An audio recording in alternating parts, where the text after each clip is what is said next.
Sebelumnya, Assalamualaikum warahmatullahi wabarakatuh.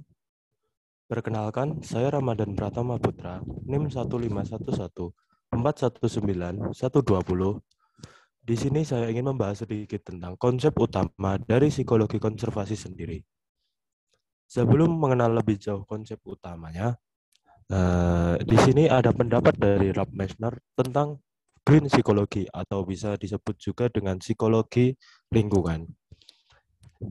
Green Psychology adalah istilah yang dipakai oleh Ralph Meissner tahun 2000, pendiri dari Green Earth Foundation di Amerika, untuk menamai suatu gerakan dalam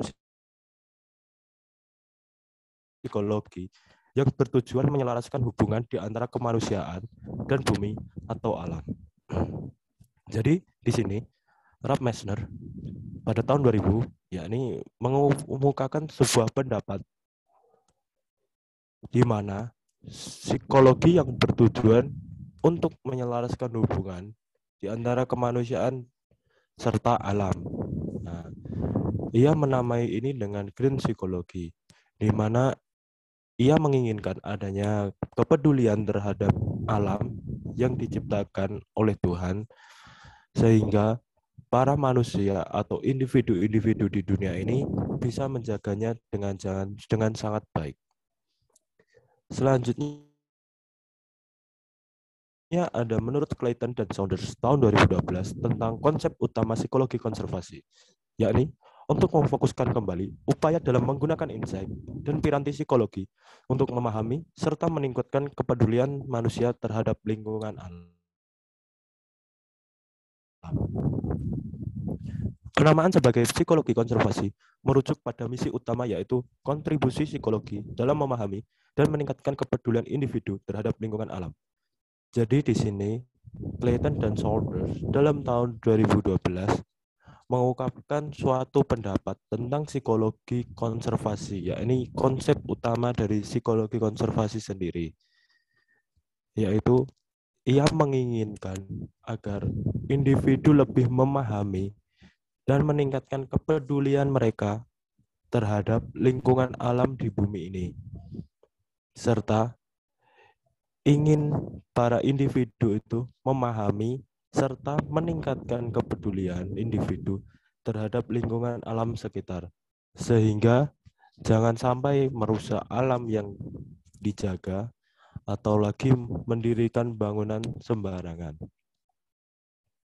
Selanjutnya, psikologi konservasi juga memfokuskan kembali upaya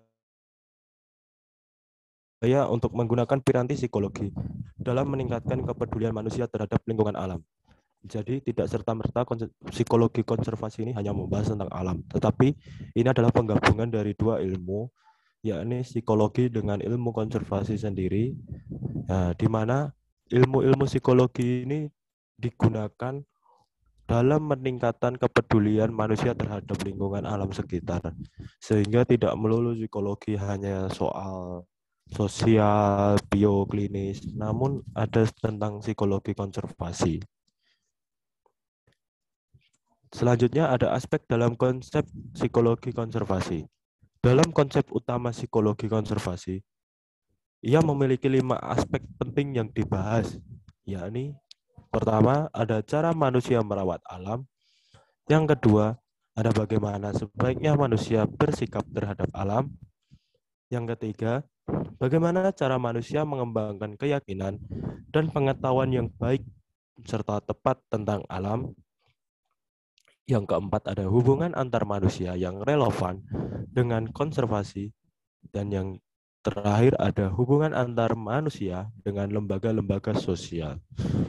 Di mana konsep ini digunakan agar manusia mengetahui cara-cara atau aspek-aspek yang benar tentang psikologi konservasi, dari cara manusia merawat alam, cara manusia bersikap terhadap alam, cara manusia mengembangkan keyakinan serta pengetahuan tentang alam, cara manusia relevan dengan cara-cara psikologi, serta hubungan manusia dengan lembaga sosial di bidang konservasi untuk peningkatan perlindungan terhadap alam sekitar.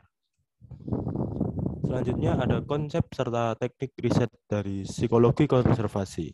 Yang pertama, menggunakan riset survei untuk menilai sikap-sikap komunitas terhadap inisiatif-inisiatif konservasi tertentu. Yang kedua, menggunakan hasil-hasil riset perubahan sikap untuk merancang pesan-pesan yang persuasif. Yang ketiga, untuk menggunakan hasil-hasil riset perilaku untuk mendukung perilaku yang melestarikan alam. 4. Ada berkonsultasi dengan para arsitek dan merancang untuk menyediakan cara terbaik interaksi manusia dengan alam.